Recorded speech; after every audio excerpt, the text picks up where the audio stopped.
Light is a cheerful teenager who has always dreamt of becoming a successful adventurer so that he can give his family a life of luxury. To achieve his goal, he leaves his small village and heads to the city to register as an adventurer. But things are not easy for him. In this world, the goddess created 9 races, and humans are considered the lowest among them. As a result, they are always at the receiving end of racism, and Light experiences that as soon as he steps foot in the city. A beastman adventurer rudely tells him to get off the road, and Light can only apologize even though he wasn't really blocking his way. Anyway, once he reaches the guild, he registers himself as an adventurer, and the receptionist tells him that newcomers like him receive the F rank initially. She asks if he has a gift that can play a role in his assessment, and Light eagerly affirms.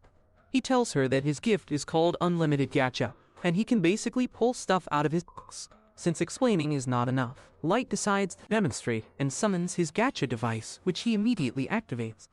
The Gacha rolls out a fork card, and as Light releases the card, a fork materializes on the table. However, the fork is all bent up, and Light panics. He tells the receptionist that things usually work out better, and immediately uses his skill a couple of times, but the result is similar. He pulls a rotten apple and a moldy bread, which makes the receptionist convinced that this loser deserves nothing more than F rank. Light gladly receives it and then asks her if there are any jobs he can take right away. The receptionist points him towards the bulletin board where all the easy jobs are posted, but Light gets nervous just upon seeing that. The receptionist realizes that Light is illiterate on top of being a loser. But that part is not a surprise because humans have low literacy rates. She tells him that he can do the basic stuff like carrying rocks and gathering wood, but that pays a lot less than other jobs. Light accepts that, and after a day of working his ass off, he manages to get enough money to rent a room. He still needs to rely on his gacha skill for food, but he is confident that he can make it. However, a gang of beastmen has another plan for him, and they stand in his way deliberately so that he bumps into them. Their leader immediately begins yelling at Light for bumping into him and getting his clothes dirty. Before taking away his purse, Light panics, asking him to return the money because he won't have a place to stay otherwise. But the wolfman simply punches him away, telling him that he needs to pay for his laundry. The beastmen leave Light lying in a puddle of mud, and everyone who passes by tells him to sleep in the dirty slums with the rest of the humans. Light feels really hopeless at this point, but then suddenly, someone stretches a helping hand towards him. He instinctively takes the hand of the pretty elf in front of him, but realizes 1 second later that his own hand was covered in mud. Light falls back, apologizing to the elf for dirtying her hand, but she tells him that it is fine. She assures him that she won't hurt him, but years of racism and discrimination doesn't let him believe that. To prove her point, the elf woman suddenly kneels down and hugs him, and Light is left speechless. Even as the people on the road mock the elf for stooping so low for the sake of a human, she helps Light back on his feet. Behind the elf, there is a group with people from different races, and they introduce themselves as the party named Concord of Tribes. They explain that they are a party formed with one member from each species that the goddess created, and they were missing a human. The beastman Garu introduces himself first, followed by the elf woman Sasha, who tells Light about the rest of their members. There is Drago the Dragonhoot, the demon Diablo, the Oni Oboro, the dark elf Sion, the dwarf Nano, and the centaur named Santor. Guru says that they were just looking for a human to complete their party, and then Sion adds that they created this party to end racism and create a world where everyone is treated equally.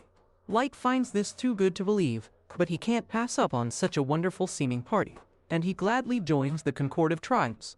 Soon, they start going on adventures, and Light is the weakest link in their team. He needs to be rescued from monsters by Drago and Sasha, who tell him to be more careful as one hit from the monsters will kill him. Light apologizes for his carelessness, but Sasha begins to examine him for injuries while telling him to stay behind them at all times. The rest of the party begins to tease Sasha because she is low-key obsessed with Light and cares about him a lot, and she turns red as she explains that she only sees him as a party member.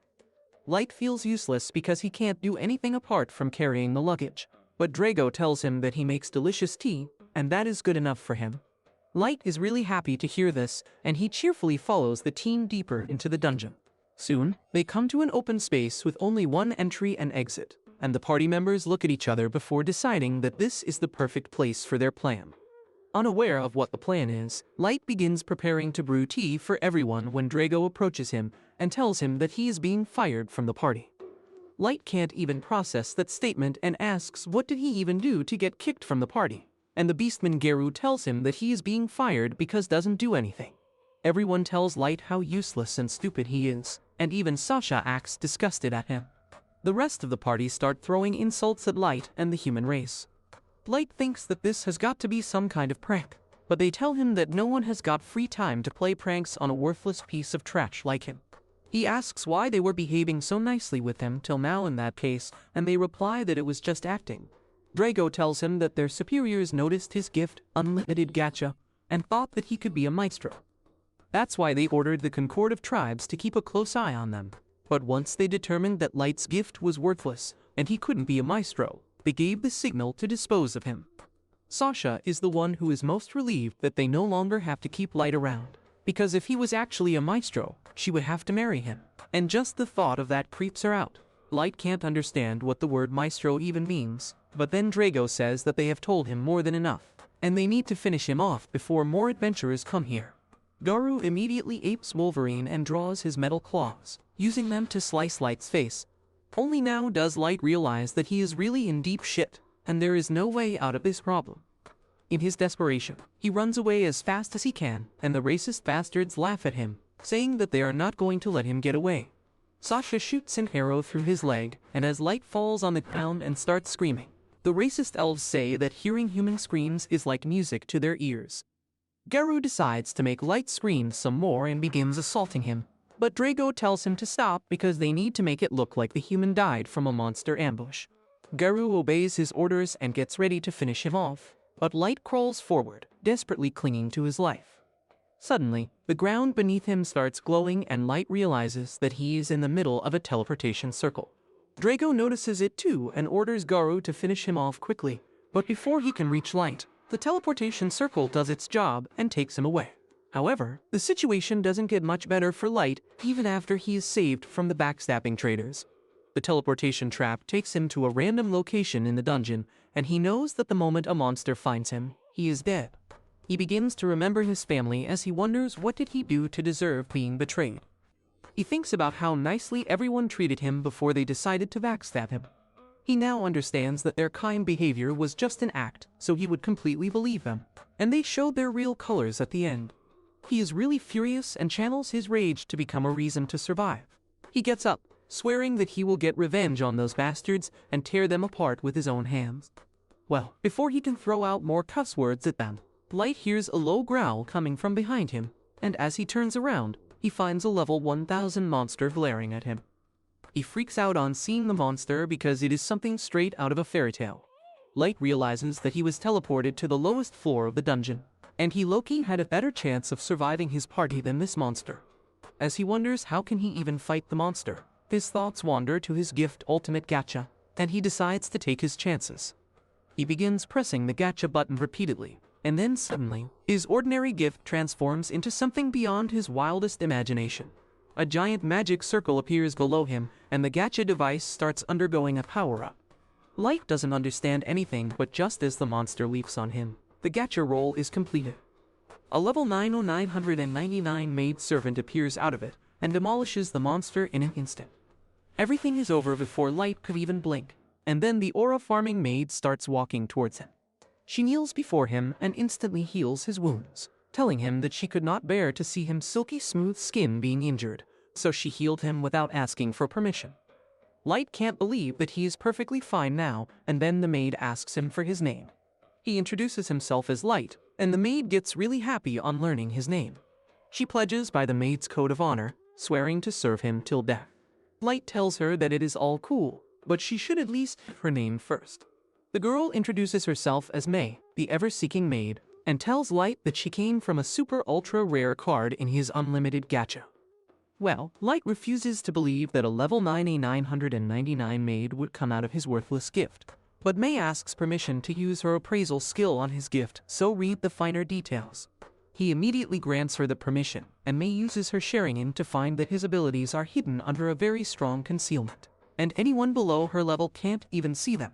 She tells Light that his ultimate gacha is much more useful than he thinks. The cards it rolls highly depend on the mana density of his location, and as it turns out, there is another rarity class beyond May's super-ultra rarity. May explains that the mana density of the surface is really poor, but in the depths of the dungeon, The air is full of mana, which allowed her to pull her. She commends Light's bravery in coming to the depths of the dungeon alone to unleash the full potential of her gift, and he tells her that he is a loser who couldn't even get near the dungeon on his own. He begins crying as he tells her how his party betrayed him in the dungeon. He starts whining and about how they promised they wanted to create a world free of discrimination just to trick him, and then swears to get vengeance on them. May suddenly hugs him, saying that she can't understand what he has been through, but she will do whatever he wants, and destroying the bastards who hurt him won't be too difficult for her. However, Light tells her that she can't do it, and it is not because he is kind. He just wants to get revenge with his own hands, but it is not possible right now because he is too weak.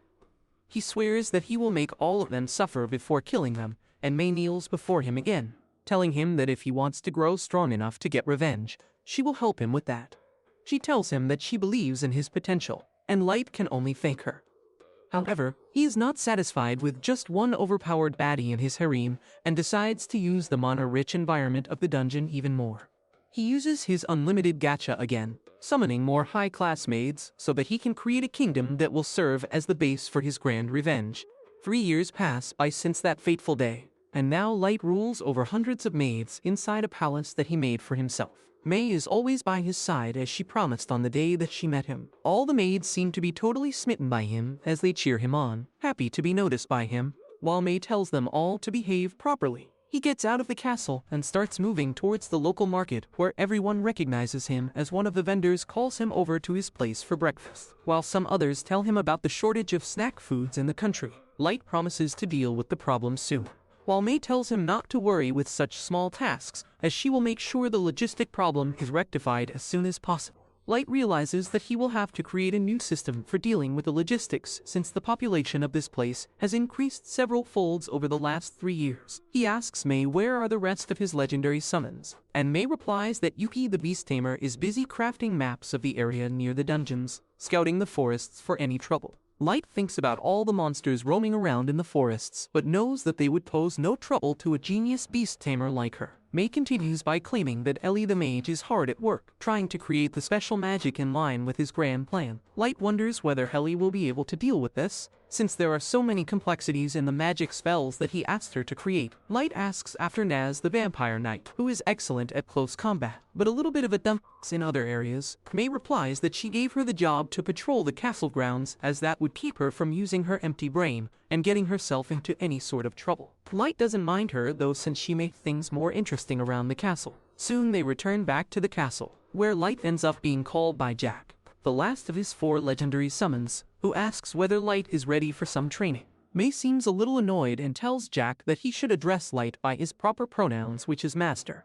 But Jack is a true Sigma who doesn't believe in this feminist bullshit, so he completely ignores her. Light tells May that it's fine since he considers Jack to be an older brother, and tells May that he thinks he will go to his training session with Jack now. Inside the training ground, they both get ready to spar when, with a burst of speed, Light rushes towards his summon, punching him straight in his washboard abs, pushing him back with his surprising strength. Jack seems to be pleased with Light's power, claiming that any normal adventurer would have died if he got punched like that, but he can take it since he is built like a tank and can absorb a crazy amount of damage. They meet in the middle of the ground once again with punches colliding before they back off. Light follows it up with a barrage of strikes, which Jack dodges. Meanwhile, Naz is still patrolling the corridors, bouncing her empty little head, when she is greeted by some of the other maids, who start sweet-talking her, claiming that they all feel safe since Naz is always there patrolling, and making sure that there is no danger lurking around the corner. Naz becomes overjoyed, which is what the maids wanted, as they decide to play a prank on her, as they suggest that she should go and make sure that Light's bedchambers are secured and nothing wrong is going on there. Naz thinks of it as a terrific idea and heads towards the bedroom. But when she tries to open it, May emerges from within. Naz asks May what she was doing inside Light's bedroom since he must be away at training at this time. May immediately starts blushing, claiming that she was trying to clean the room while he was away. Naz tells her that she must check the room for any danger, but before May could tell her off, Naz enters the room and notices the bed being all ruffled. She empty-headedly claims that it looks like someone was on the bed sniffing the pillows and rolling around, and asks May whether she made it look like that intentionally. May decides to use her dumb brain to her advantage and confidently claims that it's her special bed-making style. Naz gets impressed by this and asks whether she can learn how to do that as well. But May refuses, claiming that it's a special trade secret which she can't reveal yet. With that, Naz remembers that the maids wanted her to give May their message as well. So she takes out a parchment and gives it to May, who realizes that the other maids are revolting against her for monopolizing Light's bedroom and never letting them clean it for a change. May tells Naz not to worry about it, as she will deal with the maids herself, and even gives Naz some spare change to keep her mouth shut, which she happily takes and walks off. She immediately heads out to the market and starts looking at all the food items she can get from the money, but finally decides to try out the fluffy pancakes alongside some fresh milk. With that, she happily marches off once again back to the castle, where she finds Yuki sitting atop a balcony. She asks Yuki whether her work inside the forests is done, and tired of Naz's crap. She shows her that she has already created the map that May wanted and is back to deliver it. Naz congratulates her and returns back to her patrol duty before entering the throne room. Once inside the tacky area, she starts screaming her heart out, since there is no one around to stop her. After that, she jumps on the throne itself and starts messing with it when she accidentally breaks one of the wings of an angel statue. Scared of May, she immediately puts it back haphazardly and runs for her life straight out the throne room. Back inside the training ground, Light and Jack continue clashing, when Jack suggests that they be done with the day and hit the baths. They soon move towards the bathroom, and once inside the giant bathtub, Jack praises Light for learning all the skills so quickly, claiming that he is strong enough that most of the creatures in the dungeons would be child's play for him, which means that even few can challenge him on the surface, but warns him that there are still some who would want to completely destroy him the first chance they can get. Light gets serious as he thinks about the betrayal he faced 3 years ago, as he claims that he won't be done till he gets his revenge. Back in May's chambers, she calls in the 4 troublesome maids and asks what the hell is their problem as she reads their letter back to them. Once in front of May herself, the 4 maids are shut silent as they don't know what to say. They apologize to her, claiming that it was just their way of showing support as they know May is overworked. May tells them not to worry about her work and focus on their own. She denies their request to clean Light's chamber and instead punishes them by giving them the order to clean the hallway that leads to the throne room by hand. The maids are surprised by this, claiming that the hallway is too long, but May tells them to keep at it, as it will keep them busy while she is out with Light on a mission. Back outside, Naz is stuck to the window of a shop, eyeing a gauntlet that she wishes to buy, but has no money to do so. While there, she ends up bumping into Ellie, who asks what Naz is staring at, and Naz points at the gauntlet before asking Ellie why is she back so soon, since she is supposed to overlook the new construction which is happening. Ellie replies that the construction is going smoothly, so she decides to sneak a break-in. They soon end up bickering about who is closer to Light and who is more important, as Ellie tells Naz that she is involved directly in the revenge plan that Light is crafting. Unlike her, Ellie also claims that she recently had a lovely evening where she shared a cup of tea with Light where they discussed their progress, and claims that the next time they meet, she will set up a private dinner. Naz claims that even she wants to have tea with the master, before telling Ellie that she is at close quarters combat, so if she ever wants help, she can look her up. Ellie smiles and tells her that she will surely cash that in someday, and with that, Naz returns back to her brainless duty. Back in the castle, the 4 maids are busy plotting against May, claiming that May is no better than the angry little mustache man from Germany, wondering whether they should go behind her back and snitch on her to Light. But they think better of it, as none of them want to suffer her wrath. One of them realizes that Light cares about May so much because she was his very first summon, while the purple-haired one claims that it took Light the next 2 months to finally summon Yuki, which means that they were all alone together in the dungeons for 2 whole months. They get incredibly jealous and start rolling around the floor and doing weird out of jealousy, before deciding to do some voodoo magic as they sit on the table and chant die, so that May can be taken out of the equation. Unfortunately for them, May ends up overhearing all this and enters their room, cornering them once again. The maids immediately start apologizing, claiming that they were all just a little jealous and never meant anything that they said. May tells them to stop fantasizing about weird, since during the months between her being summoned and Yuki being summoned, Light was busy learning every single thing he can about magic and practicing every single martial art he could try, so they never had time to do anything else. That relieves the maids a bit, while May claims that she came back here because she felt that she had been too hard on the maids. But now she realizes that apparently she wasn't, so she tells them to clean the throne room as well, since they have enough time on their hand to practice voodoo magic. Completely at May's mercy, the maids had no choice but to follow her orders as they cleaned the entire throne room as well. They decided to keep their mouths shut this time to avoid getting in further trouble. But while dusting the throne, the green-haired idiot ends up knocking the piece of angel wing which was broken by Naz. The piece falls to the floor, and the maids get horrified thinking that it was their fault and wondering what May will do to them. The next morning, Light enters the dungeon only to find Naz, Ellie, and Yuki already waiting for him. He bids them good morning while Naz and Ellie already start bickering. Suddenly, though, a monster emerges from the shadows, and suddenly Light freezes as he realizes that it's a hellhound. He knows that he is much stronger than before, but the trauma from that day still haunts him as his blood dries up every time he sees the beast. His party, however, has no fear, as they all get enraged at the fact that the hellhound got Light all upset. Naz gets ready to chop it into small pieces, while Ellie asks for permission to eradicate the entire species of hellhounds from this world, and Yuki wonders whether she could somehow find hell and push this monster directly into the deepest pits. Just their aura sends the monster whimpering back as it realizes just how outmatched it is.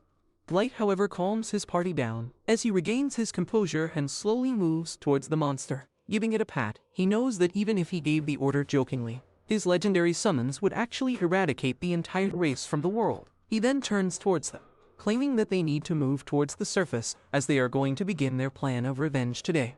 Back on the surface, the beast folk bow down to the furry who was the part of that party which betrayed Light and left him for dead. He seems to have been raised to a local celebrity as people literally beg him to hook up with their sisters. He walks alongside his cronies like a total boss when he notices a human child sniffing through garbage to find anything he could eat. The furry is a huge racist though, and for no reason at all decides to throw the kid away, telling him to run off and never be seen in this area again if he cares for his life. The other beast folk cheer for him like idiots, but the sound dies when he enters the tavern. He selects the best seat and tells his cronies to order as much stuff as they want since he has made fat stacks, which he needs to spend before the IRS raids him. While humans are starving outside, these furries get skewers of meat loaded on a huge tray. They all praise him for becoming an idol for all the beast folk, even though he himself was born in the gutters and rose from the slums to become the leader who everyone wants to follow. He tells them brazenly that it's not so easy to become like him, since he has mastered the art of persuasion,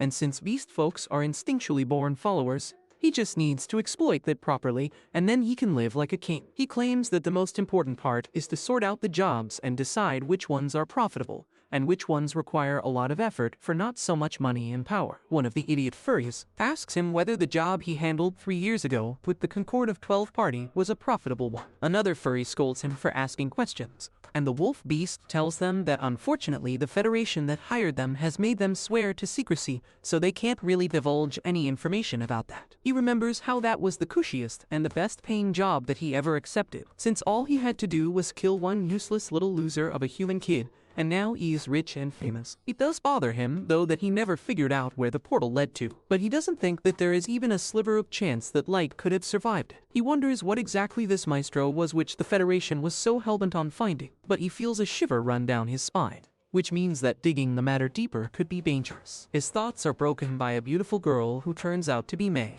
when she interrupts them and asks whether they can talk. She asks whether he is the Garo, the leader of the beast folks, and he takes a sip from his glass before nodding his head. May lies to him that she was the maid of Master Light, who belongs to a family of noble descent. Garo is shocked to hear that Light was a member of the nobility, and wonders whether it would have been more profitable for him if he kept him alive. May continues to lie by saying that she has been searching for Light for the past 3 years, and all the information has led her to this country, where he was last seen with a new party. Garo replies that he was a member of that party and Light was indeed with them, and this makes May's eyes well up, as she lies that she heard Light perished in the dungeons and was never seen again. Garo nods, claiming that it is the truth. Light met an unfortunate and died, but May asks him whether he could take her to that location, as it would bring her some solace to find the place where Light was last alive. Garo rudely asks what's in it for him, and to his surprise, May puts down a bag with 3 solid gold bars in it. The cronies around him are shocked and speechless, but Garo controls his expressions, as he wonders whether this is some sort of a trap, or does this girl really just want an escort to take her into the dungeons. He decides to go with it though,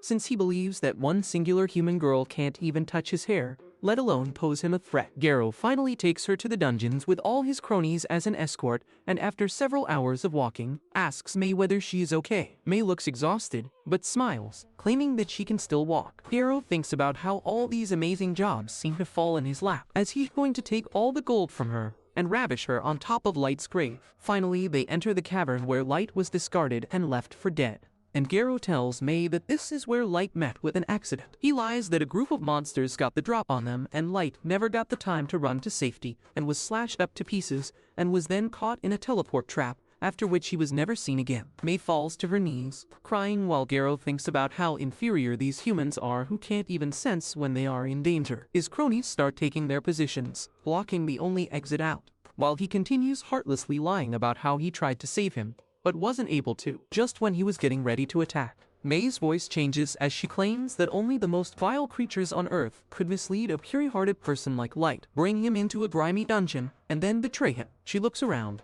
knowing that if she came into Light's service a bit earlier, he would have never been kicked, shot in the leg with an arrow and beaten to an inch of his life. Garo immediately feels the threat and jumps back, wondering how the hell does this woman know about all this. His cronies look confused as they don't know the true extent of this. But Garo knows that the only people who could know about what happened are the 12 members of his party and some of the nation's elites. He demands to know who she is working for, asking whether she is a spy being sent by an enemy tribe. She scoffs at him, claiming that she only works for Light and now he will face her wrath. Just the energy erupting from her is enough to scare him, which is a surprise even to himself. He reminds herself that she is just an inferior human who is good for nothing but using and then throwing off, but she sends chills down his spine just by looking at him. He realizes that this is not a joke as his instincts are telling him that he will die if he fights her. Before May could finish them off, however, Light's voice comes out of the dark corner as he tells May to calm down as he will deal with Garo all by himself. Garo refuses to believe the voice that he is hearing, but Light finally reveals himself, greeting Garo as if they were long-lost friends, claiming that he is here to pay him back for what he did 3 years ago. Garo immediately seems to gain his confidence back as he laughs, claiming that he never thought he would see Light again, and mocks him, telling him that a level 15 puny human can do nothing against a level 150 raid boss like him. He laughs as he tells him that he has no idea how the hell he survived, but now he can kill him with his own hands and bring his body as proof. Light lets out a sigh, asking whether he is not even curious about who May is and how strong she is. Garo accepts that he has no idea how strong his little maid is, but he is damn sure that puny humans could never compare to beast folk like them. He boasts that all of his cronies are above level 130 and they will simply steamroll through them. With that, he gives the command to attack, and 2 of his underlings immediately dash towards Light, ready to end his life, but within the blink of an eye, May appears in front of them and their heads fall to the ground at one place,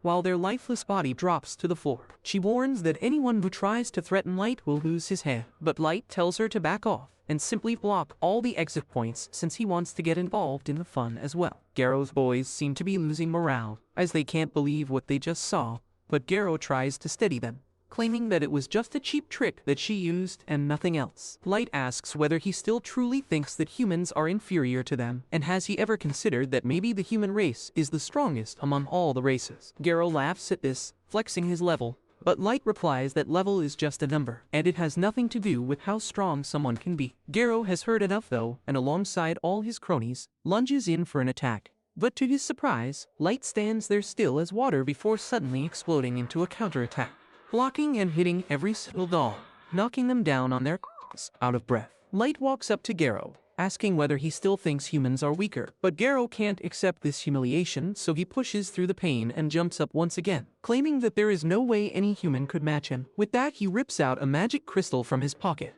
and smashes it on the floor, summoning his familiar who turns out to be a level 500 wolf monster. Light asks whether that's all he could muster up, but Garo thinks that Light is just too stunned and scared to respond properly. He tells Light to start begging for his life, but Light simply stands there, telling him to attack, promising not to move a single inch from where he is standing. Garo gets enraged and orders his beast to fire a blast at Light, so concentrated that it could wipe an entire city. But as the dust clears, his jaw drops to the floor. He spots Light standing still, just like he said he would, without a single scratch on his body. Light mocks him for giving his attack such a fancy name when all it did was kick up dust for no reason. Garo is left speechless, while his cronies start pissing their pants. Light claims that now he is going to attack and decides to pull out a card as if he was in Yu-Gi-Oh! He releases the level 9000 ultra rare card of the Primal Wolf God, which appears behind him all shiny and translucent, leaving the furries shocked beyond any reason. With that, Light tells the wolf god to kill Garo's familiar, but instead of firing a super strong blast at them, all the wolf god does is let out a soft breath, The power within that breath crystallizes Garrow's wolf and shatters it to pieces right in front of him. While he stands there helpless, Garrow finally loses it, unable to believe that his level 500 wolf monster got demolished within a second. But Light claims that he could have dealt with the monster himself if he wanted to as well. And to prove that, he reveals his true level, which turns out to be maxed at 9,999. Garrow stammers and shakes as he claims that this can't be possible since humans max out at level 100. And if Light was really the same human from back then, he would have grown up a bit during this time. Light reveals that he is using an age ring to stop his physical growth, because he wants to remember himself and the day when he got betrayed by the worst scum on Earth. Garrow realizes that he is done for, and has absolutely zero chance of ever defeating the monstrosity that Light has become. He knows that he is dead meat, so he does what any coward would do and throws down his weapons, apologizing to him for what he did, claiming that he was forced to do that because of the Federation. He claims that even today he had no intentions to harm anyone and was going to tell the truth. But his cronies made this plan all on their own and dragged him into it. His underlings can't believe that this is the same person who is showing off his skills and strength just this morning. He bows his head down and begs for forgiveness, and even agrees to be his personal pet if Light wants. Light, however, doesn't care and simply asks him what exactly is a maestro and why is the government so hellbent on finding him. Garrow honestly replies that he has no idea who it is, and the government simply told them that it is probably going to be a human. Light then asks why they decided to kill him once they thought he was not the maestro. Garrow immediately bows down, claiming that he seriously has no idea and they just got the order to do so. Light turns his attention towards the cronies and asks whether they have any information. To save their skin, the underlings all start claiming that they have the information that Light wants, but May uses her special eye to see through their lies and cuts them down to pieces, spilling blood everywhere as she claims that anyone who lies in front of Light will die at her hands. He then turns towards Garrow once again, asking whether he has any chance of winning if he went to the surface and waged war. Garrow honestly replies that he is extremely strong and could take entire nations alone. But once the nations band together with all the weapons that they are collecting, then he might have a hard time dealing with since he is only one man with a mate. Light smiles, claiming that he wants to show him something and uses teleportation magic to transport them to his own throne room. Garrow is shocked to the limit of becoming mentally deranged as he sees the army that Light has amassed, with the lowest pawn being level 1500 with 4 level 9,999 mains and countless others ranging from level 6000 to level 9000. Garrow is unable to speak as a tear drops from his face, as he realizes that Light could wipe out the entire planet in the blink of an eye, which basically makes him a god, and wonders what would happen once the war is waged. A couple months pass by when Light finally comes out from the abyss of the dungeons, and alongside his party, he goes to visit his old village, in hopes of showing his family that he has in fact become a person who is strong enough to take care of them forever. When he finally reaches his village though, his eyes, which were filled with joy and longing for home, gets filled with shock and horror as he witnesses the state of destruction that his entire village is in. He runs towards the village, unable to believe his own eyes, and falls to the ground, completely hopeless. May and the others soothe him down and promise to take revenge on whoever did this to his village. The only saving grace or shred of hope he got was for the fact that while searching the village, they never found the dead bodies of his family among the other dead villagers. So he still sat on the hope that his family might have escaped the bloodshed and maybe still hiding somewhere in this country. A couple weeks have passed by since that incident, and Light decides to revisit the destroyed village once again. He wanted to assess everything with a calm mind, since last time he was so mentally destroyed that he might have missed some important details which might give him a clue as to what happened to his family. This time he is accompanied by an armored knight called Gold and a gray-haired assassin named Net. The sight of the village once again fills him with dread, but he stays composed and, with the help of his companions, creates a bunch of graves for the dead villagers. He puts flowers on the graves, while realizing that this is definitely the job of a party of adventurers from some other race. While he was deep in thought, Gold starts complaining about how they need to get a move on soon, as otherwise they would have to sleep out in the open tonight. Mem gets mad at him, claiming that Light is in mourning, and they should give him all the time he needs. Gold tells Nem that he would go to the peaks of ice-clad mountains and to the depths of the deepest hell for Light, but he also knows that they need to find a safe place to rest, which would be comfortable for him in the state of mourning. Nem can't argue with that, and this little argument seems to lighten Light's mood, who smiles and gets up, telling them to chill out as he is feeling fine. He claims that they would soon find some accommodation, but first they should gather some more intel. They already know that their forces are enough to take on the entire world, But Light still thinks that they should walk with caution and not be too eager to wage an all-out war. Gold agrees with that, claiming that you should know your enemy just as well as you know yourself if you want to win a war without a mess. Light agrees with that, claiming that they should ascertain the strengths of all the different nations first. And alongside that, he also thinks that the raid on his village might have something to do with the fact that he might be a potential maestro. The fact that the secret society which once put a death sentence on him would go so far as to kill everyone in his village makes him enraged, as he promises to burn the entire world to the ground just to uproot all the evil from it. Nem is shocked by the aura emanating from Light, but Gold calms him down, telling him that he must keep his anger in check while they are in the city, as they don't want to commit a massacre yet. This snaps Light back to reality, and he calms himself down before pulling out an ugly-looking edgy little mask as they get ready to enter the city. They start flying towards the city of Dagas, and on the way there, Mim asks Light about their plans once inside the city. Light tells them that they need to maintain low profile at the start so that the Concord of 12 don't get suspicious of them, and they need to register in the Adventurers Guild. Once registered, they will increase the rank of their party as much as possible, since the higher rank their party is, the more intel they will be able to get from people who either want their help or from people who want to gain their favor and protection. Gold replies that the plan is excellent, but asks whether they should walk from here on out, otherwise they will immediately stick out as a sore thumb. Light agrees, and they decide to come back to the ground and continue on foot. While walking through the forest, though, they overhear a bunch of shouts coming from the front and realize that a bunch of dwarves have completely surrounded a man and his daughter, ready to rob them. The dwarves notice Gold's shiny armor and tell them to come out in the open, and Light finally gives his servants the order to deal with these little midgets. Nem makes light work of the dwarves, who are in shock, tied to each other in the middle of the forest, while as a gesture of thanks, the man offers them a ride till the city of Dagas. The little girl seems really impressed by them, as she has never heard of a human besting a dwarf in combat, and the man agrees that it is very rare to find humans that strong. He asks Light whether they are a famous party of adventurers, but Light honestly replies that they aren't even registered yet, which actually shocks the man. Regardless, he tells Light that he has come to the right place if he wants to start a new party, as the city of Dagas is built on the border of the Dwarf Kingdom, which is attached to both the human and the elven kingdoms. This results in a huge variety of dungeons and adventurers in this area, which results in lots of disputes, but lots of trade as well. It's also very popular with the humans, but since humans are often discriminated against at many places, he himself runs an inn where people of all races are given equal respect. Light and his party get down from the cart at the entrance of the town and thank the man who tells them to call him Colonel and invites them over to his inn if they decide to stay the night. Once inside the city, they start taking in all the bustle and glamour, with shops at every corner selling arms and armor, while forges light up the streets with dwarves making swords and shields inside. After taking in the splendor of the city, they make their way to the Adventurers Guild, where they enter a big hall filled with people grouped around quest boards.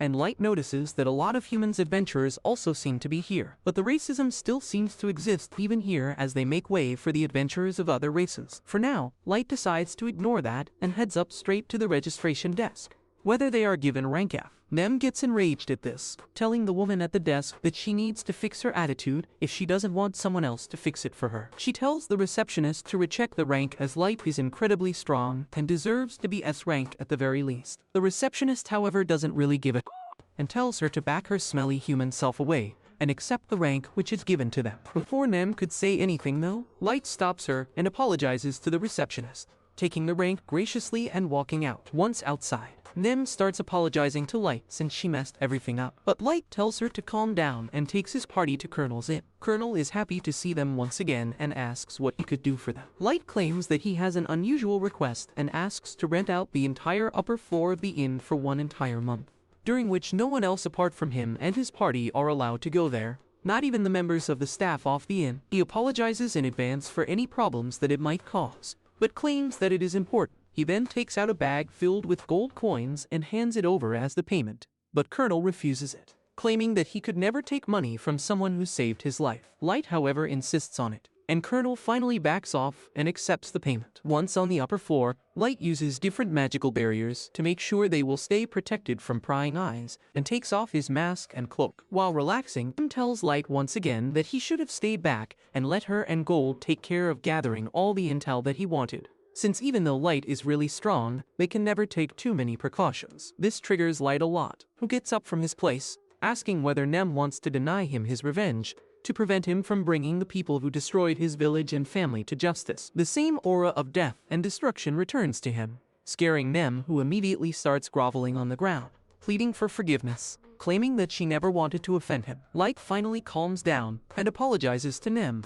as he knows that she just wants him to be safe, and that's it. The next morning, they finally get ready to enter the dungeons, so they dress up for the day and get in a long line leading up to the front gates of the dungeons. While standing in the long line, 3 hooded figures cut in line in front of a group of young human adventurers. Just by the confidence with which they cut in the line, Light already knew that these adventurers belonged to some other race. But while every other human party was scared, Light spoke up and told the hooded men to get back in line just like everyone else. One of the hooded guys turns back in anger and astonishment, surprised by the fact that a human dared to speak in front of him. Light tells him that if he belongs to a noble family, he probably doesn't want to create a scene. But the hooded guy seems to have anger issues of his own as he gets ready to draw his weapon. But the other guy in his party stops him, and they soon remove themselves from the queue. But while going back, the hooded man tells Light that this is not over yet. All the humans cheer for Light, claiming that they would never have the guts to speak up to the other races, while the young adventurers in front of him ask why they have not brought any supplies. According to them, this dungeon is really large, and it might take people several days to clear it. That's why adventurers always bring their supplies so they can camp at night. Soon they enter the dungeons and find themselves in a completely new world, filled with its own creatures and monsters. Once Light was sure that no one was around to see them, he uses his concealment magic and then uses flight magic so that they can fly through the dungeons without anyone noticing them. Meanwhile, in the middle of the jungle, the hooded guy removes his cloak. Still angry about how the little shit of a human disrespected him, he takes out the huge sword from his back, shouting that his name is Kaido, the youngest elf to ever join the ranks of the elite white knights, and he has the blood, the master, running through him. He destroys all the orcs in his rage, stabbing their heads, while the dark elf, named Yun, tells him to calm down. Kaido is still mad though because he is unable to increase his level, which seems to be capped at 1500. Tells him that any normal elf is usually capped at level 700, but Kaido is not satisfied with that,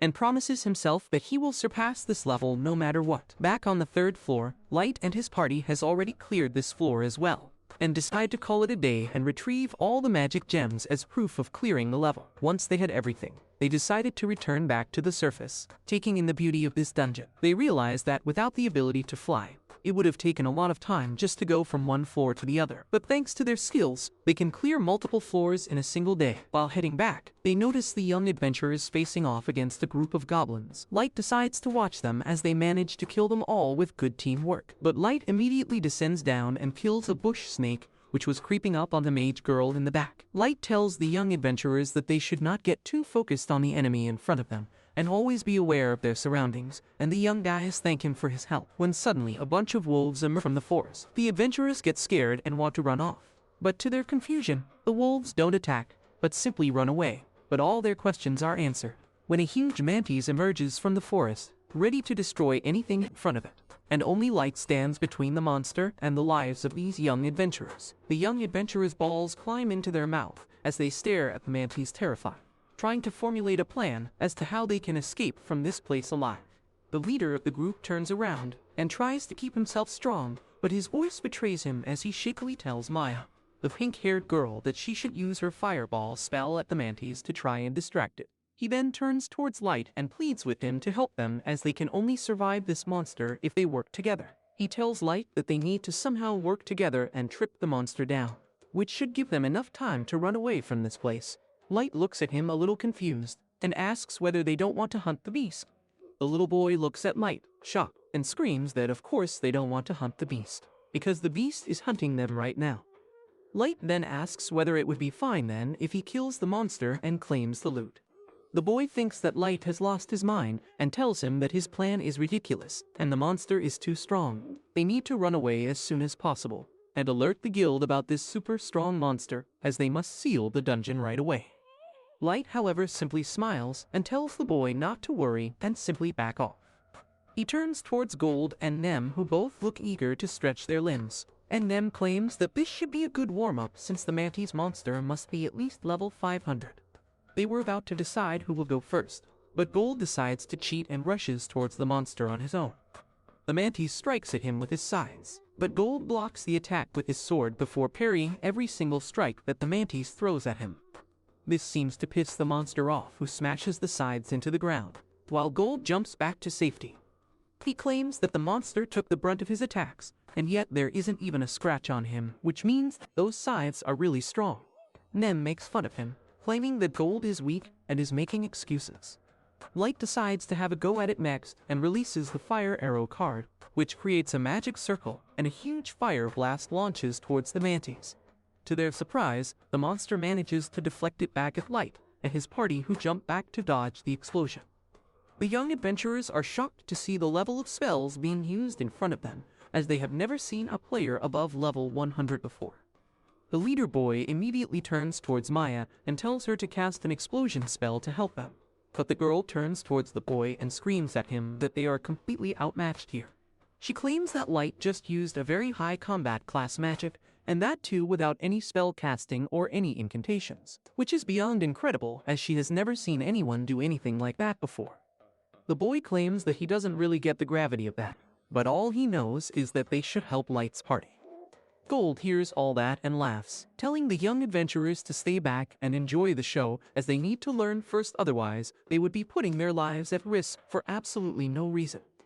He promises to teach them how to fight like a knight, how to defend with a shield, and at the same time attack with the sword.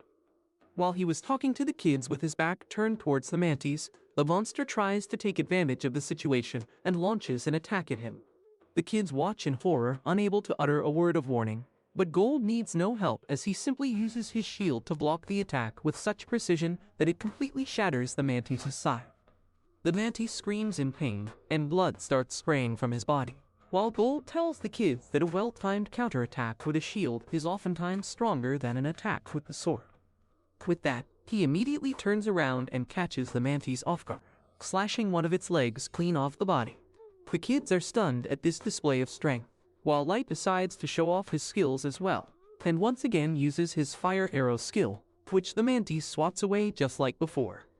To its surprise though, Light is able to control the projectile of the attack and uses it to blindside the monster by hitting it on the back.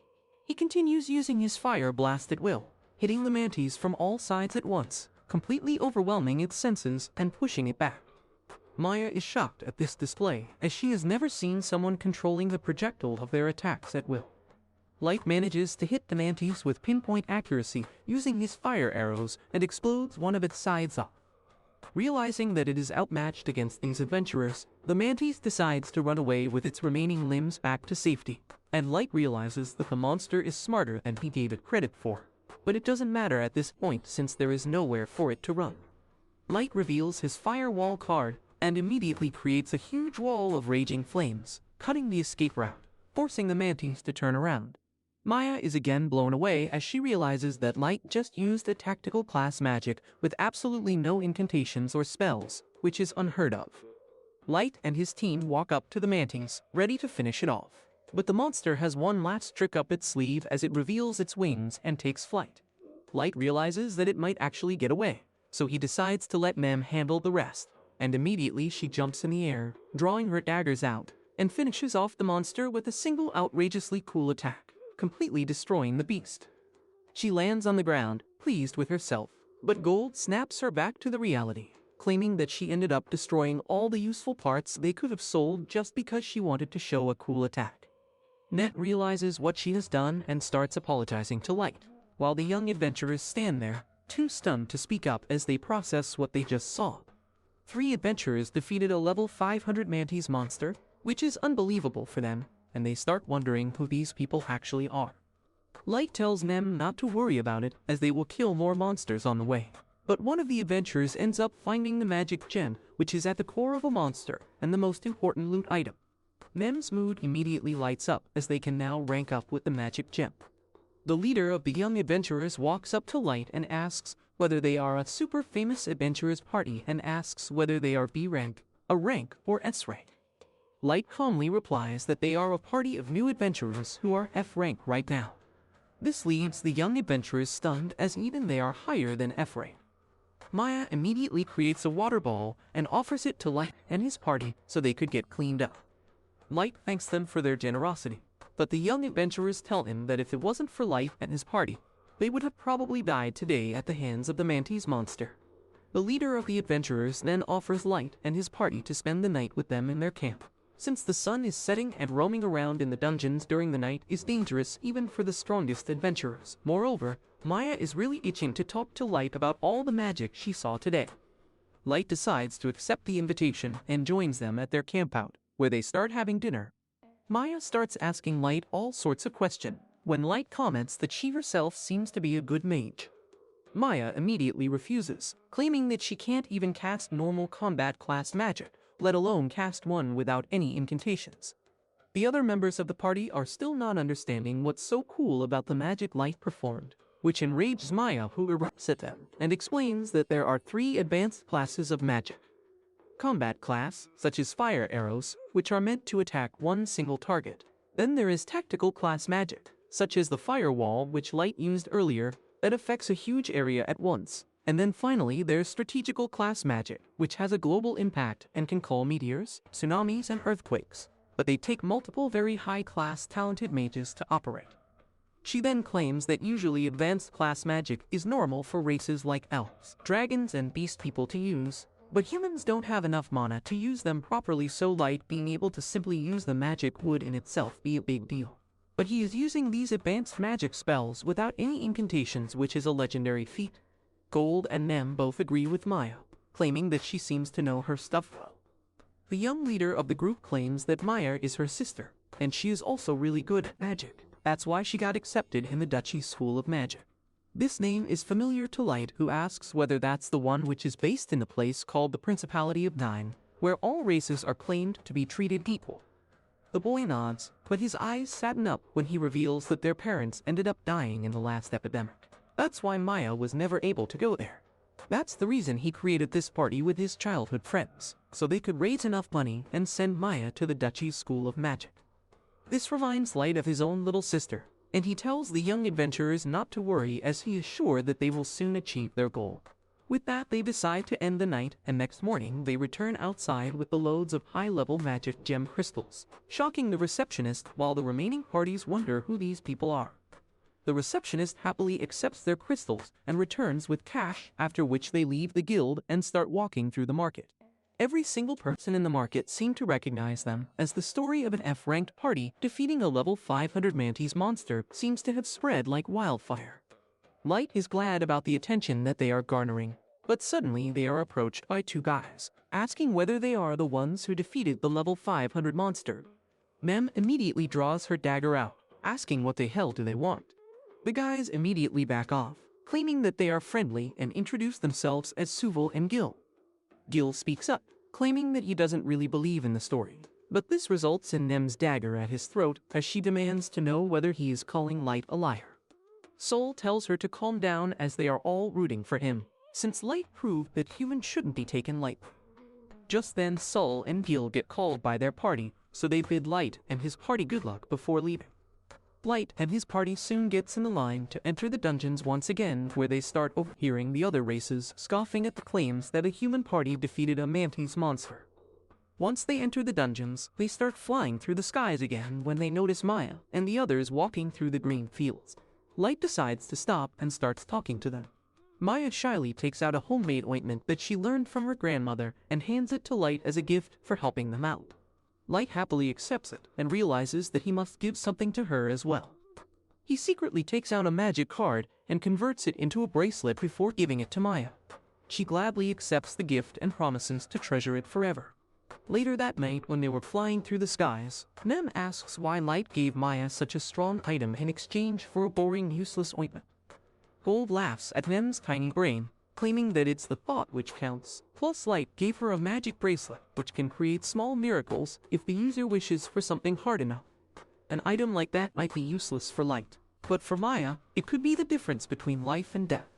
On the other hand, Light and his party go back to the Adventurers Guild after a few days, and Nem demands the receptionist to immediately promote Light to S rank, because he doesn't deserve anything less than that. The receptionist nervously tells her that it is not possible because they have a rank system at the guild. She reminds Nem that just a few days ago, they made an exception for Light and promoted him to D rank directly after he killed the Scythe Mantis. However, the receptionist gets intimidated by Nem's constant harassment and says that if Light can achieve another big feat, he might earn yet another promotion. Light likes the idea, and he decides to go after a rumored adventurer hunter that has been targeting only humans. He tells Bold and Nem about this at night, and they agree that catching the adventurer hunter might get him a promotion. However, they have no clues about where to start their investigation. As they are brainstorming for any ideas, Light suddenly notices someone heading towards them. He immediately puts on his mask as his friends get ready for action, and then a portal appears in front of them. They eagerly wait for an enemy to come out of it. But surprisingly, Maya drops out of it instead. Light catches her and finds that she is battered and exhausted,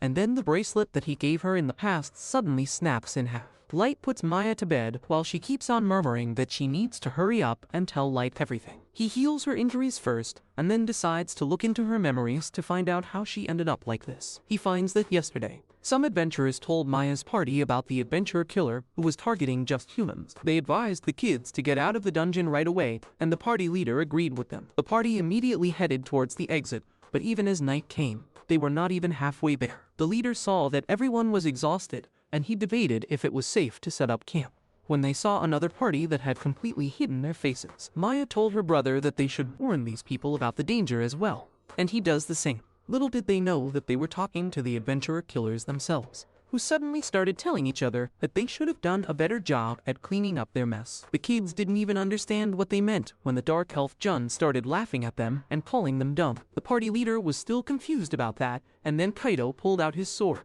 telling them that they are the adventurer killers, and their party is going to be their final target for the day. The kids finally realized that they were facing their worst nightmare, but even in that moment, Maya's brother and his friends told Maya to run to safety while they held back the racist murderers. They charged ahead at Kaido, who took offense at the fact that some human brats even had the idea of fighting him. He immediately slashed Maya's brother first, and when the other two boys rushed at him, he took them down mercilessly with a single strike as well. Maya was terrified and devastated at this, but the boys were not ready to back down yet. They got back up and told her to run away and fulfill her dreams. They charged ahead at Kaido once again, and he slashed them down instantly. Maya could only scream in response, and Yun started lecturing Kaido that he needed the humans alive for his experiments. Kaido replied that any insect who dared fight him would be hunted down, and then told Yun that he left one alive at least. Yun decided to forgive him this time because human mages were rare. He decided to take Maya away, but Kaido wanted to have some fun with her before that. Jun told him to do as he pleased and went away, and Maya was terrified. Kaido told her that she should be happy instead, because a future legend like him was willing to use a filthy human like her. Maya could not even utter a single word, but just then,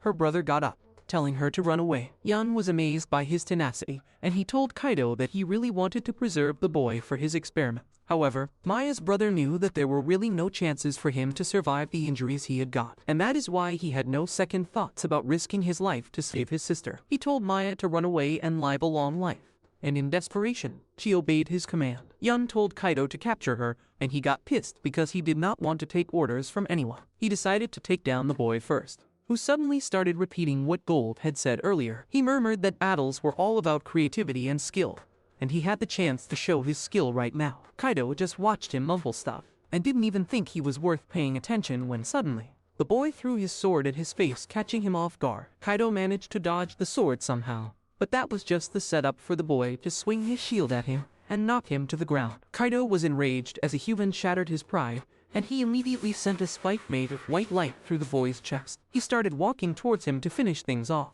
but luckily, Yun stepped in between and told him to catch the runaway girl first before she alerts anyone. The pissed Kaido decided to listen to his words of reason and chased after Maya, quickly blocking her escape route with the blades of light. He told her that she needed to learn how to behave properly in front of the wielder of the legendary sword of the elves, and then created multiple blades of light, using them as a staircase to get down to the ground. Maya decided to fight back because she didn't want to waste the chance that her brother and friends had sacrificed their life for. She shot icicles at Kaido, who easily defended against them. However, he got pissed as Maya tried to run away and slashed her leg, making sure she couldn't run away. He told her that now she would get the great opportunity of pleasing a future hero like him. Maya mocked him, telling him that he was just a bully who liked to hurt those weaker than him, And if she had ever met a person fit to be called a hero, it was Light. Her words hit Kaido right where it hurt the most because he had been called a bully his entire life by other elves. He snapped when Maya called him a spineless loser and sent his blades of light to kill her. Maya desperately wished for a way to escape and reach Light because he was the only one who could help her,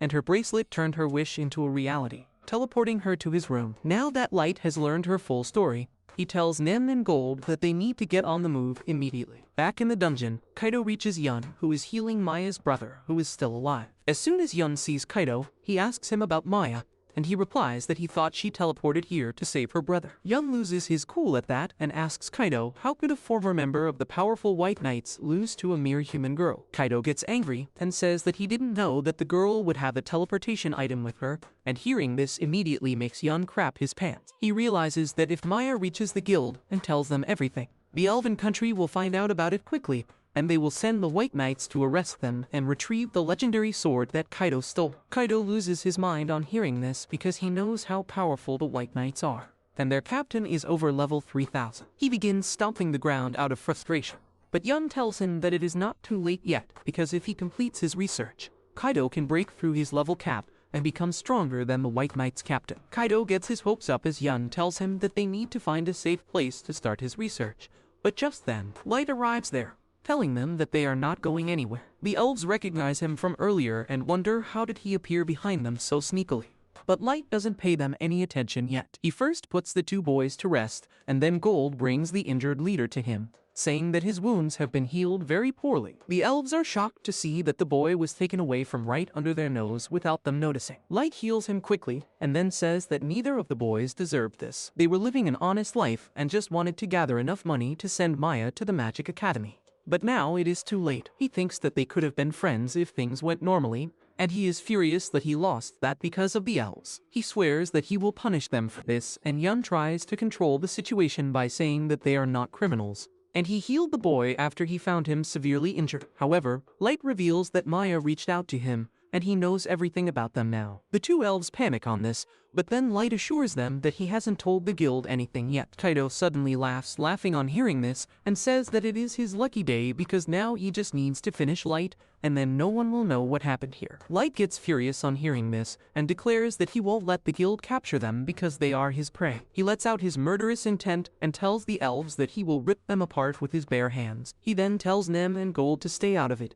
and they obey his orders. Light walks towards the elves and Kaido gets pissed off by his confidence. He leaps at him and swings his sword with his full strength, but Light effortlessly blocks it with his staff. Kaido is shocked by this, but he keeps attacking Light, who has no trouble blocking his attacks. While Yun can't believe this, Gold and Nem think that Kaido is a weakling who can't even control his rage in a fight. Light also gets fed up with his pathetic rage and parries his next attack, causing him to lose his balance. He then strikes him right in the chest, forcing all the air out of his lungs with the powerful blow. He mocks the elf, saying that he expected better things from him, and that frustrates Kaido to no end. He gets up and unleashes the full power of his legendary sword, sending blades of light towards Light. Light easily dodges the first blade, but an ice crystal appears at the place it hits the ground. Light is surprised by this and finds that the magic blades shot out by Kaido are enchanted with different elements. He starts running away to dodge the magic blades and realizes that they are not strong enough to deal damage to him, even if he is standing still. Suddenly, Kaido appears behind him mid-air and strikes him with his full strength, but Light has no problem blocking his strike. Yun is in disbelief now because no human should be able to stand against a level 1500 elf like Kaido, but Light is clearly overpowering him. Kaido also gets frustrated and accuses Light of being a swordsman and tricking people by wearing clothes like a mage. He starts throwing a tantrum and calls him a cheater, but Light replies that he is really a mage. Kaido doesn't believe him, so Light simply creates hundreds of ice swords in the sky without any incantation. Kaido is intimidated by this, and in his desperation, he sends magic swords to attack Light, who precisely counters those magic swords using the icicles. Yun can't believe his eyes because doing something that even the most powerful elf mages can't accomplish. Meanwhile, Kaido keeps trying to attack Light with the magic swords, but he uses his icicles as a barrier to defend against any attacks. Kaido starts yelling that Light must be cheating somehow, because he can't beat the holy sword Grandius that was given to an old maestro by the heavens themselves. Light is surprised on hearing that and asks Kaido how he knows about that. The arrogant elf just laughs at him and says that he knows it because he has the blood of a maestro in him and people call him a submaestro. Hearing that, Light immediately changes his plans, as this is the first time in a while that he has gotten any word about the maestro. He tells Gold and Nem that he has changed his mind, and instead of killing them right here, he wants to capture them and take them back to the abyss, where he will use all the measures to drain out every single grain of information out of them before dealing with them. Kaido still doesn't really understand how outmatched he is against Light and simply mocks him, claiming that he doesn't understand that a sword like his is directly bestowed upon a hero from the heavens itself. And right from the very beginning, heroes like him are completely distinct. He starts spewing some racist shit like Sydney Sweeney in American Eagle ad, telling Light that even their genes are different, and he is superior to him. Light doesn't really care about him though, and turns towards Gold and them, telling them that he is going to deal with Kaido while they should deal with Jun and capture him alive. Both Nem and Gold immediately get ready to follow his commands and draw their weapons out. Jun, however, seems confident in himself, claiming that he is just a scientist and not a battle mage. But if they really think they can take him down easily, they are sorely mistaken. With a snap of his finger, the two hooded figures behind him emerge from the darkness and take the form of grotesque, twisted monsters made up of multiple body parts from different creatures. Jun very excitedly explains that he has created his own chimera of humans, orcs, and trolls to create these beasts. But the only problem is that they need multiple humans in order to stabilize these creations. He explains that with this technique, even lowly creatures with a level cap of 200 can become as strong as level 500 monsters. Light catches the glimpse of the face on one of the monstrosities, and immediately recognizes the guy who had a conversation with him that morning and congratulated him on his achievements. This really saddens him, but there is nothing he could do, so he simply tells Gold and them to quickly put them out of their misery and make sure that Jun doesn't escape, as he will deal with him later. Jun simply laughs and orders the monsters to attack, but Gold and them simply use a single slash to take the monsters down. Jun, however, simply smiles at that, claiming that his monsters are not so easily dealt with, and just as he said, the monsters stand back up again, ready for round 2. Kaido decides to go on the offensive as well, and uses his magical sword to shoot light blades at Light, who easily dodges them and backs off as the next volley gets blasted right at him. On the other side of the fight, the hybrid monster attacks Nem, who jumps back, slashing at its arms, begging it to go down easily, while Gold laughs at her, asking where is her usual confidence now. She snaps back, claiming that he doesn't seem completely like himself either. But Gold laughs and tells her that just getting warmed up. The other monster attacks Gold, who meets the attack head on.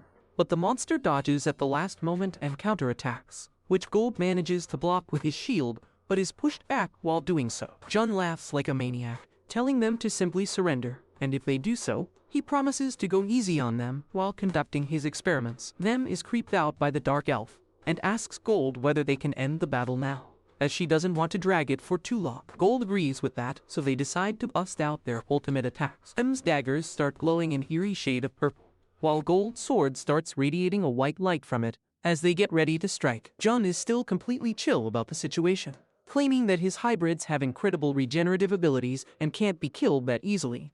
But his laughter soon gets choked in his throat as he realizes that his monsters don't seem to be generating and are simply getting burnt to ashes after their attack. He can't believe that and rushes to see what's wrong, but Nem quickly deals with him by making sure that his bloodline will end with him. Back on the other side, Light is using his ice magic to completely overwhelm Kaido, who stumbles back and falls to the ground. Light walks up to him, asking why the hell is he chickening out after initiating the fight. This taunt reminds Kaido of Maya's brother, who dared stand up to him and even punched him in his face. This brings all the hatred back into him as he claims that humans are beneath him and should be removed from the planet altogether. He gets back up and unleashes the true power of the legendary sword Grandius, which extends into the sky, and Light is forced to back off when Kaido swings it in his direction. Light realizes that the sword has been enchanted with multiple types of magic and is behaving more like a whip than a sword at this point by the way it's swerving and curving. Nem and Gold watch from a distance, claiming that it's indeed an interesting technique coming from a low-rank peasant, but they know that it can't even hold a candle to Light in terms of power. Kaido, on the other hand, keeps getting frustrated, screaming at Light to stop being a coward and stand there, as one hit from his legendary blade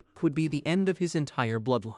Light simply laughs at this, claiming that Kaido is wildly overestimating his powers, and decides to drop back to the ground, hands outstretched as he dares Kaido to hit him. Enraged by this, Kaido uses his full strength to swing the sword at him and hits him square on the shoulder with an extreme force. But to his surprise, Light stands there without even a scratch on him, smiling and asking whether that was the limit to his powers. This shorts his brain as Kaido starts swinging his sword wildly at Light, unable to believe that he could be bested while owning the legendary sword in his hands. Light, however, quickly brings the charade to an end as he shatters the enchantment on the sword and uppercuts Kaido in the face, knocking him back to the ground with a bloodied face. He stands on top of him with eyes filled with disgust as he claims that he is going to get as much information out of him as he can with any measure at his disposal, and he will continue doing that till Kaido himself asks for the sweet release of death. Kaido immediately realizes that he is done for, and his temperament changes as he bows down to Light, begging for mercy, claiming that he is from the Queendom of the Elves and was once the next in line to become the captain of the legendary White Knights. Light looks down at him with disgust, asking how dare he call himself a hero when he is folding so easily. The real heroes are Maya's party members who gave their lives but fought till the end. With that, Light removes his mask and tells Kaido that if he manages to so much as scratch him in a fight, Light will let him go. Kaido, however, is not taking any of that and runs away, unable to believe that this is happening to him. But Kaido wants to torture him just like he tortured Maya, so he uses his solar ray to blast through one of his legs, knocking him to the ground in pain. With that, both the elves are bound while Light picks up the fallen members of Maya's party. He claims that they can't bury them in this dungeon with so many monsters around, so instead, they use the teleportation magic to take them all to the abyss. When the elves open their eyes again, they see a huge throne room in front of them and are completely confused. Light, however, tells them that they are at the bottommost level of the dungeon named Dogas, and this is where they live. Jun is unable to believe that someone can live at the bottom of the world's most dangerous dungeon, but Nem immediately kicks him into silence. Light's 4 faithful servants immediately arrive there, welcoming him, while asking who the hell these 2 elves are. Light explains the situation, claiming that these scumbags were using humans for their inhumane experiments, which resulted in deaths of several humans for absolutely no reason. The moment he says that, the atmosphere changes as chills run down the elves' back, as they realize how outmatched they are just by the dangerous vibes emanating from the 4 women in front of them. May asks whether Light wants them to suffer the worst pain imaginable, while the others agree, giving him ideas about all the different ways they could kill the elves. But Light tells them that they are to be kept alive till he has extracted all the information he needs from them, and after that he will kill them himself. All of them agree, and Light turns to Gold and Nem, telling them to make sure Maya's brother heals back up, and to make a burial site for the 2 brave friends who gave their lives to protect Maya. By the time Maya wakes up, she finds Light sitting beside her at the inn. She seems confused about what happened and in a daze, so Light tells her everything that has happened till now. He lies that he found her unconscious in the dungeons and took her back to safety, and suddenly it all came back to her. She quickly looks around the room to find her friends and brother, but only spots her brother sleeping peacefully on the bed beside her. Light tells her that he is in a deep healing sleep as he took some severe injuries, but promises that he should recover completely without any issues. The moment turns dark though when he finally mentioned that he was never able to save her friends, and the only thing he was able to recover were some hair strands which he hands over to her like a barbarian. She weeps over her dead friends, but finds solace in the fact that she still has a brother who can share the burden with her. The next morning, Light and his party head towards the front desk, where the receptionist promotes Light to rank C. Light is confused because he lied to the guild about the fact that he captured the elves and told them that they got away. But the receptionist tells him that the information about the 2 elves in itself is pretty substantial and worthy of a promotion. Soon after that, they meet up with Maya and her brother again, who look pretty chill for someone who lost their friends in a violent attack yesterday. They tell Light that they are quitting being an adventurer and returning back to their hometown. Light is confused and asks why don't they simply form a new party. But Maya claims that she can't live with the PTSD and needs to leave this place. Her brother tells them that it would feel wrong to be in a party without their childhood best friends, and moreover, they would like to return whatever they had of their friends back to their hometown and to their families. With that, Light bids them good luck and promises that they will meet again one day very soon. With that, he tells Gold and Nem to hold the fort while he teleports back to the abyss. He is immediately greeted by May and Ellie, who offer him some tea and a bunch of notes about all the details they were able to get out of the 2 elves. Ellie claims that Submaestro is not a single person, but anyone who is known to be related to the maestro in some way who is able to gain level very easily is known as a sub-maestro. Mei tells him that every single member of the Wild Knight groups are sub-maestros in their own rights, and Kaido was not anything special in that regard. She also reveals that the two elves claim that if a new maestro wasn't found, the whole world would be destroyed. This confuses Light as he doesn't understand how the world could be destroyed because of something so inconsequential. This means, however, that their next step is to get the White Knights under their custody for questioning. He then asks Ellie about Kaido and John, and she immediately shows how they are in a purgatory realm being tortured bloody day and night. Light claims that they have done what they were needed for and uses a special spell card to kill them in the most horrifying way possible. With that, he turns to Ellie and asks whether they are ready to bring the next part of their plan in motion, and Ellie smiles, claiming that they are ready to capture the White Knight Sasha, the elf who betrayed Light all those years ago. Light thinks about the sweet feeling he will get when he finds Sasha begging him not to kill her and gets ready to initiate the plan. But that's where this video ends. Remember to like and subscribe to the channel. Thanks for watching, and I'll see you next time.